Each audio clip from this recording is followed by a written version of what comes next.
Hello and welcome to Do You Realise That You Have the Most Beautiful Taste? A podcast where I, Nick Sandry, founder of Molly Rose Brewing, host flavour makers, shakers and tasters to dig into where they get their inspiration from. Live on this podcast, we'll grab some of their best ideas and collaborate on a drink, beer or otherwise, and the most delicious part is that you can taste the outcomes when we release the collaborations out into the wild. We've got Andrew Fitzgerald, welcome. Yeah, thanks. From the Gospel. Cheers.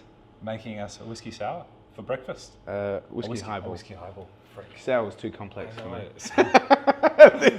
we don't have the eggs. We just let you say we don't have the eggs, yeah. My chickens got eaten by a fox, yeah, and I couldn't bring the eggs. Sounds good. Do we have a little twirly? We do have, yep. There we go, great. Orange wedge, whiskey and soda. Yeah. So, great. You know, we favour orange with all our whiskies because the rye tends to give a great backbone. The orange sort of balances it out quite awesome. well. Kind of like pastry with the orange pastry. Yeah. So amazing. Yeah. There you go. Cheers. Thank you. Yeah. How good's that for breakfast? Delish. I've actually been looking forward to it.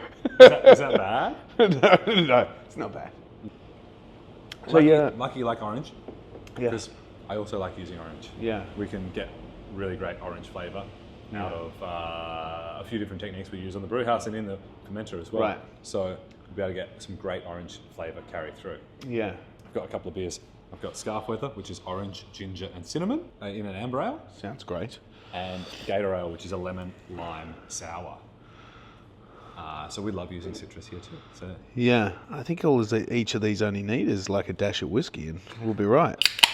So this is American amber ale. Okay. So Cascade hops are usually pretty citrusy and yep. piney. And so yeah, we just added some ginger for spice, a bit of cinnamon, and yeah. And just roasted malts to carry the colour through, yep. And a blend of roasted and pale malts. Yeah, absolutely. Yep. Mostly, it's much lighter than it looks. Yeah. So okay. The colour is deceptive. Okay. It's made to be like your pale ale for winter. Okay. Yeah. And what's the ginger addition? You're actually putting whole ginger in there? Whole ginger. I've got also a few tricks on how to get the ginger flavour out as well. I've spent the last 8 years figuring out how to get the best ginger flavour. Yeah, without it tasting like off wood. Yep. The ginger carries across on the palate far more than on the nose, right? Yep. Like, so you drink a ginger beer and you get a lot of that ginger essence coming through on the nose. Yep. But I didn't get so much on the nose with this. I just got a lot on the palate. So it's great. Yeah, it's not meant to be big. It's not meant to be like super complex and crazy. Sessionable. It's your sessionable winter beer. It's just got a little bit of warmth to it. Day started off very well now. Wonderful. Should we try the sour? Yeah, let's do that. Here? Yeah, might as well. We're going to have nothing on the table upstairs. We're going to have to go and find something else. No, this is good. So this is a sour beer. It's not barrel aged and layered and complex. Yep. It's more of a quick sour beer, but it was barrel fermented. Right. And we've got some 500 litre, some puncheons over there. Right. They're up on their heads. I've got a tap on the bottom, so I can use them like fermenters. Okay. So just a month in there, lactobacillus to sour it, and then a lemon and a lime addition into the tank. You're putting that citrus in there at the start of the ferment, or like sort of at the end? At the end of the ferment. Yeah. We process our citrus all differently, depending on the fruit, to kind of make sure we don't make it too bitter or too astringent. Do you like try and balance out how much peel you're putting in versus flesh and that sort of thing? It's all about the peel. Yeah. It's all about the peel. We don't get barely any flavour from the flesh. Yeah. Interesting. Yeah. I just thought you might have gotten some sugars and stuff from the flesh to sort of sweeten it up a little bit. But everything's fermented out in beer. Yeah. Okay. So if it goes into the tank, it gets fermented out. Otherwise, it goes in the can and it'll pop your can. Yeah. Yeah, of course. Of course, yeah. Yeah, what about, herbs and sort of more drier ingredients? Are you doing much with those? We have done. You mentioned rosemary before and things like rosemary. Yeah, that was delish. Yeah. I'll go and grab one in a sec.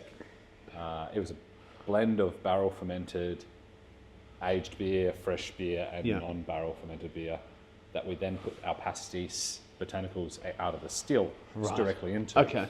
And so they were spent botanicals? Spent botanicals, but I mean, there's a lot of botanicals in pastis, so they're not that spent. Yeah. Like there's so many botanicals. You're just loading them in at the time of distillation, so you're not like It was pre-soaked for 2 weeks, 2.5 weeks. And this was on our cacao husk pastis, which we did with Hunted and Gathered. And I was leaning away from the kind of fennel, anise, star anise, just a little bit, backing it off. It's obviously the basis of it. And pushing more towards the absinthe kind of hyssop and wormwood and those kind of bitter. Nice. And so this bitterness and vermouthy bitterness comes through in the beer really, really nice. Yeah, that's why I kind of asked, because like we make our own vermouth as well and our own Amaros and stuff like that. And like there's some botanicals within vermouth that I think would serve really well in certain beers, right? Like, wormwood being one of them, of course. But we do a fair bit of grapefruit in a vermouth, and to sort of have that with wormwood in a beer, I think sounds interesting. You know, so that's why I ask about sort of drier sort of botanicals. Absolutely. We'll head upstairs to the podcasting studio, and I'll bring that can of beer up and we can have a bit of a chat. Let's do it. Yeah, sounds good. We're upstairs in the studio now. Thanks for coming in and making me a drink this morning. Yeah, thanks for inviting me. We didn't really talk about the gospel before.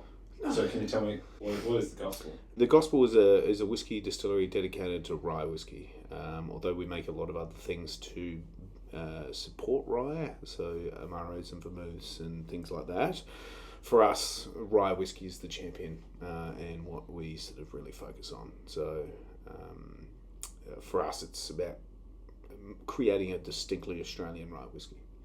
It's this marriage of what your aspirations are to create and what you end up creating when they actually work out, because there's sort of a 3-year sort of lead time between those two things. It's a bloody good thing. So we're really happy with it. It must be super satisfying. In beer, we have to wait 2 weeks. Yeah. You know that 1 week in whether it's going to be good or not. Yeah.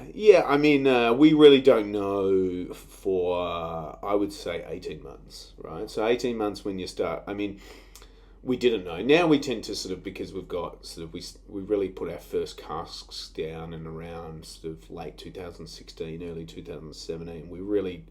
We've honed like what we should see, and really even in the new make spirit we sort of know whether it's going to be good for our core range.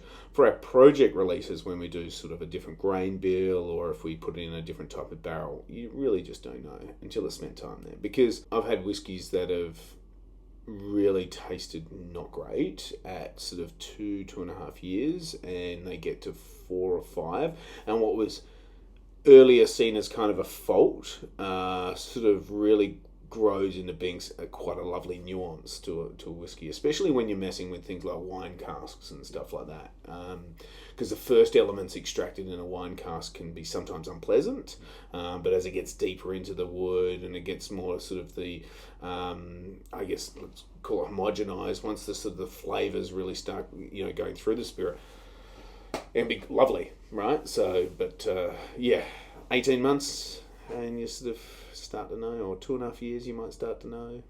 How did you know that you would know? I think it's faith in the process of, you make good spirit, you put it in a good barrel. So with our straight rye, everything in the straight rye goes into brand new American oak barrels, right? So no second fill barrels at all. Yep. So therefore, great spirit, great barrel should produce a good product, right? But with those projects, sometimes you just don't know, right? I mean, there's a theory that you can apply to it, i.e. if it's French oak, it's got more tannin to it, it's going to be drier, it's going to sort of finish the spirit down a little bit drier.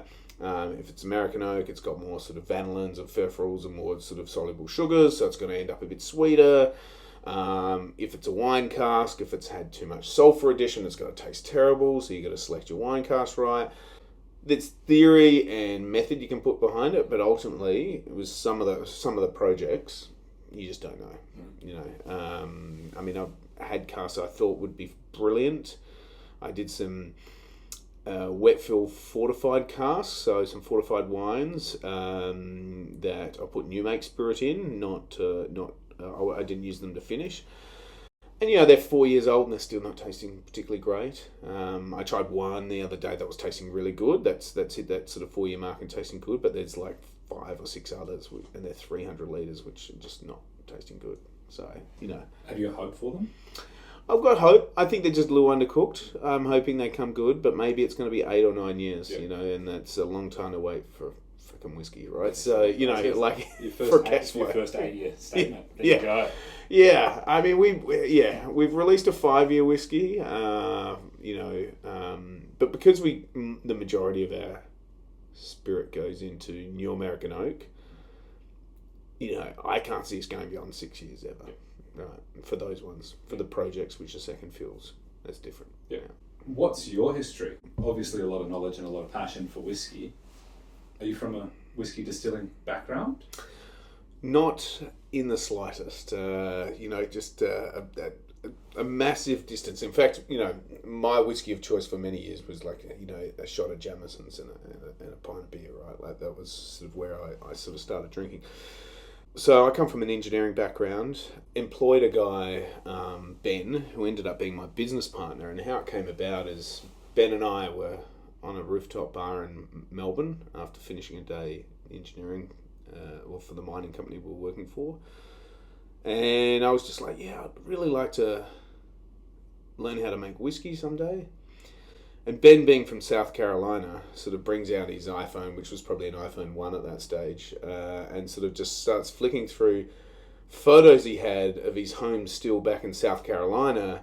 And he's like telling me, well, I started distilling when I was 11. My uncle taught me how to distill. And like, I'm just like, oh, this is wicked. We're going to do this. So we built our first still in my garage. I was living in Carlton at the time, and we built our first still. Started distilling then in the garage, and really that just evolved to wanting to take it more serious. My main passion within whiskey is maturation and barrel management. I mean, the love for maturation really started in that garage in Carlton when we started sort of aging in jars with like bits of oak stuck in the jar. You know, it was like, shit, this is really transformative. So, you know. And was it making good whiskey?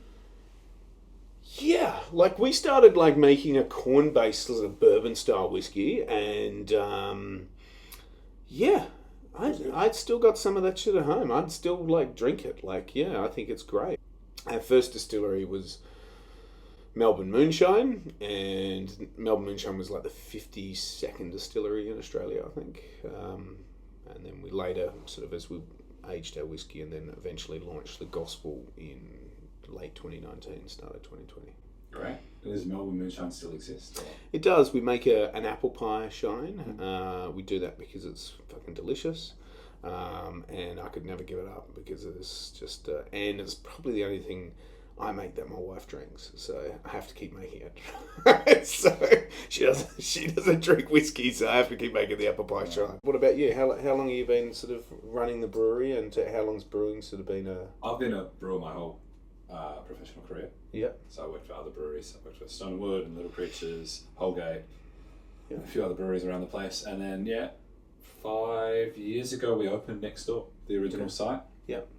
It was 5 years ago, about 2 weeks ago. Oh, well done. Make lots of different beers. Yeah. Tried a few today. Yeah. We've got another one to try if you'd like to have a taste of the next beer. So this is a blended sour beer, which we've then aged on pastis botanicals. Right. Pastis botanicals, they were leaning towards absinthe botanicals.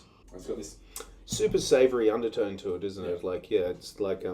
bitterness and grippy on the back palate that you don't get from hops. No. That I think is coming through from the botanicals. We actually had them in there for kind of 48 hours. We tasted it and we went, ooh, yeah, I think we've got to take those back Get out. it out, yeah. So we're going to make a beer together. Something whiskey sour, whiskey highball, something along those lines. Something bright and sort of refreshing with whiskey as the base. Because I don't believe in collecting whiskey bottles. I believe in collecting the memories whilst drinking whiskey, right? It's about like a good time for me. And that's what I'd like. Whatever beer collab we do is to be about good times, right? So like a sessional, I can sit down and drink a pint of a type beer, you know. I don't know how, we're talking like 10, 11%, 12%. Yeah, I think you How got to... sessionable is that at a pint? Yeah, it's a good session. Yeah. I mean, like I typically, if I turn up to a bar, like 90% of the time, I'll have a shot and a beer as my first drink. Right. It's a shot and a beer. I love it. In a pint. So, I'm just thinking 11% sessionable, and I'm going, holy crap, that's the hardest thing I've ever had to make in my life. Well, if you fortify it with a bit of whiskey, really the beer's only got to carry half the ABV. So, We were chatting orange before. Orange, or if you went all the way to a sour, you'd go lemon, lemon forward.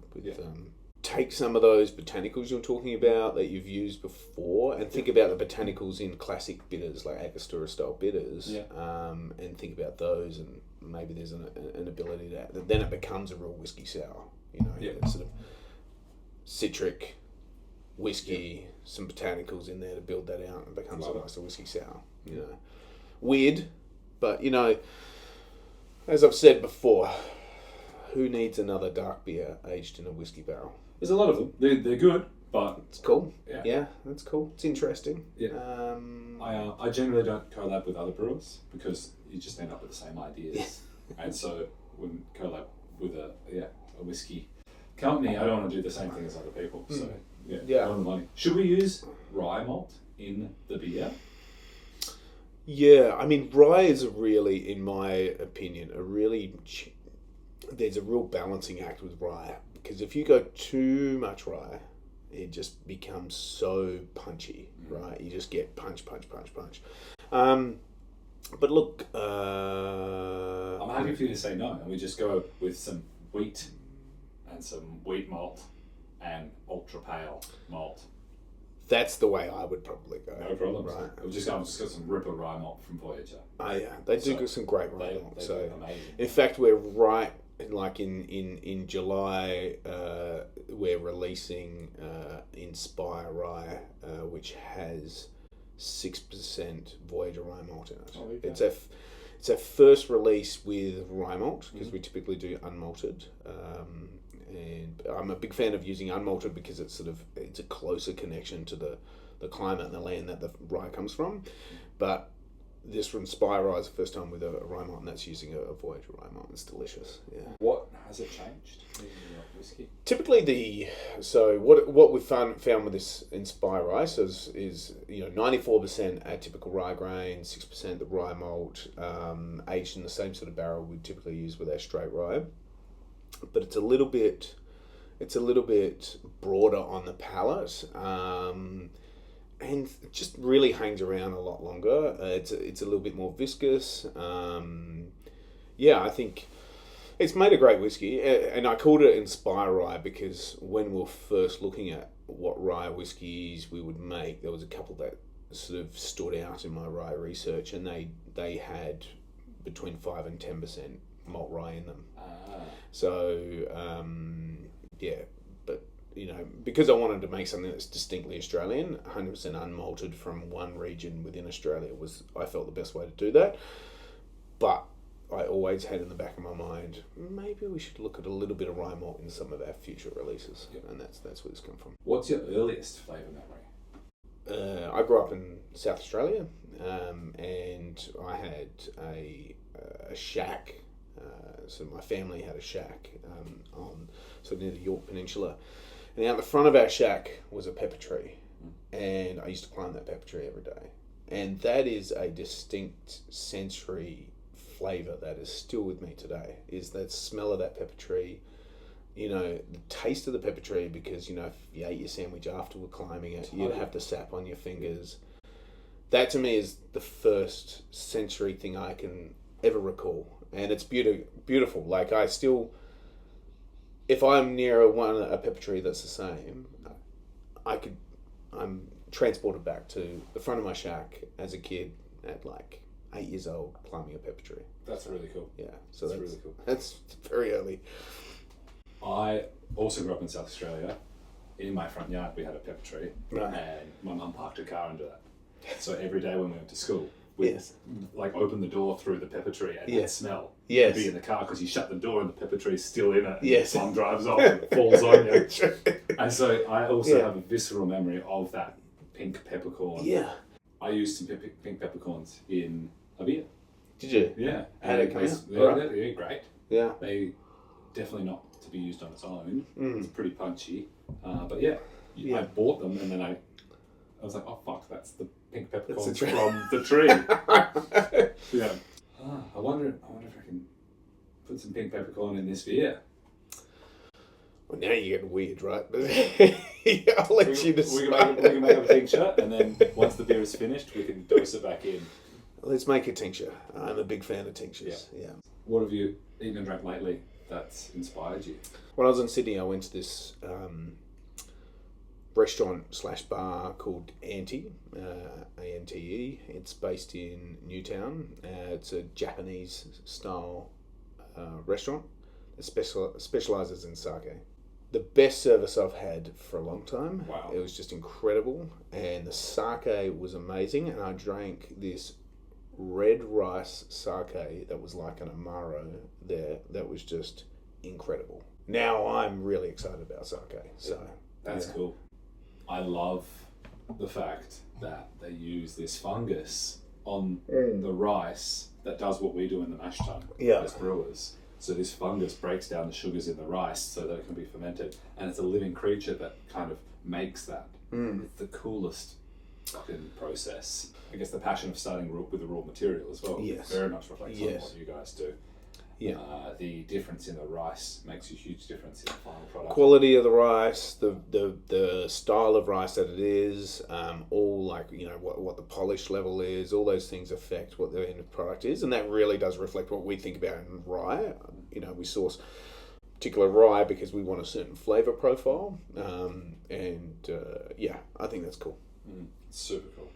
Do you get it from the one farm? One farm, single farm. We're running trials at the moment where we've started sourcing, so we're doing a couple of things which are under maturation. So we've sourced the same variety of rye from 3 different regions within Australia, and seeing what the flavour nuances are. And we've taken different varieties of rye from the one region. So to look, because variety of rye will have the biggest flavour impact, but they're, in my opinion, and what I've seen in the distillate, the actual region which you grow it impacts flavour as well. Yeah. So I mean, it'd have to.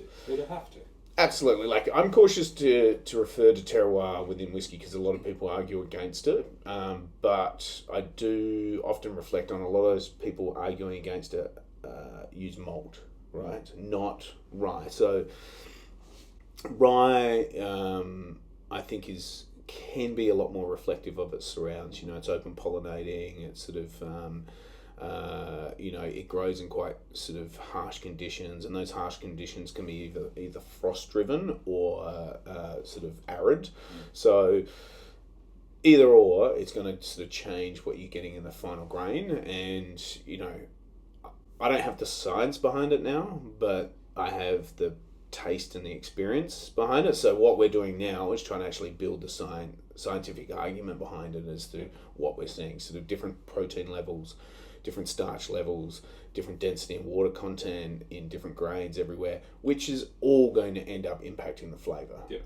And that's just based on the same variety, different regions. Yep. It just doesn't make sense that if a product is so driven by the agricultural product, that changing the location of its growth and the surroundings of its growth wouldn't change its flavour. Well, just 100%. I mean, so many people argue against that, right? And I'm like, yeah, but okay, but if you're buying your malt, right, say from a large malt facility, right, they're bringing grains from all over and they're homogenising those grains and then they're malting them. Plus, they're working so hard on the malt house to give you a consistent, singular sort of product, right? Yeah, exactly. They work really hard to do that. Yeah. So, like, that's where you get the homogeneity from it. But you look at, well, I'm going to beer because I know beer, and the hops from Europe. Yeah. They are the noble hops. A few of them are the same genetic strain grown in different regions. Yeah. You get Cascade hops grown in America, grown in New Zealand, grown in Australia, tastes completely different. Yes. Not even like. But doesn't it make sense, right? It makes complete sense. No, like people like to, I think the argument in the whiskey side is, as I said, mostly derived from malt, but also a lot of it comes from the fact that people believe that, you distill every character out of it. I can say this, like, we've distilled, I've distilled rye that is grown, and this is not even that far from each other. I've distilled rye that's grown in the Wimmera, right, in sort of like fertile soils, a lot of late rainfall, versus rye that's grown in the Mallee, which is sandy, shitty soils and no late rainfall. And I've distilled those. Now they're only 400 or 500 kilometres apart, but climate is distinctly different, soil is distinctly different. I can't give you the science behind it yet, but I can tell you, coming off the still, both taste distinctly different. I do aspire to one day, grow the grain on a farm that we run. As much as we have a really great relationship with our farmer, in fact, I couldn't do what I'm doing without him. There's certain rye varieties which make no sense for him to grow, and because they're low yield and things like that. So I'd like to be able to grow some of them on my own land, take that rye variety, malt it myself, and then distill it myself. I'd love to do that, but that's vision board shit. That may never happen. Yeah. So, yeah. Oh, that's awesome. On that beautiful vision, I want to say thank you very much, Andrew, for coming in and having a chat. Making me a breakfast whiskey highball. Thanks for the breakfast beer. More than welcome. Ginger. It was a great chat, and looking forward to making this beer. Yeah, should be fun. Cheers. Awesome. Thanks.